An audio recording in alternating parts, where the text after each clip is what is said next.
Sembang kedai kopi berani belakang. Aku beres lah. Aku 3 buat lagi. Tu kedai kopi. Lagi. Apa terbalik habis air orang. Tu kedai.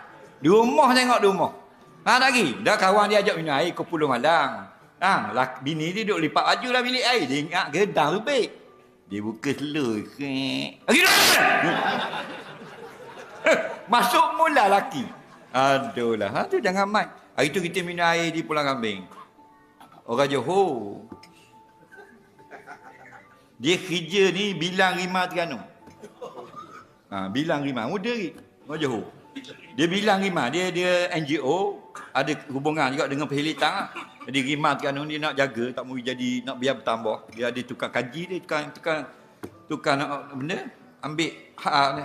Catat segala-galanya dah. Rima lopak. Dia pergi ukur. Tinggi berapa.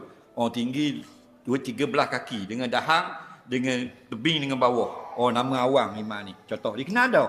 Dia tengok tapak. 8 inci, 7 inci. Rima berak. Dia ambil sampel buah tu. Habis hari Rima Terengganu ni tahun belakang. 3 tahun duduk lautan. Kata awak kahwin 2 ke? Se. Apa tak 2?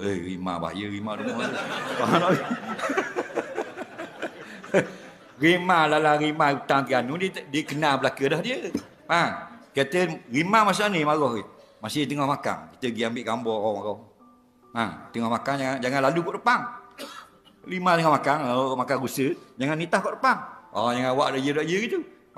Nak tengok dari jauh, jangan bunyi. Dia kenal Rima.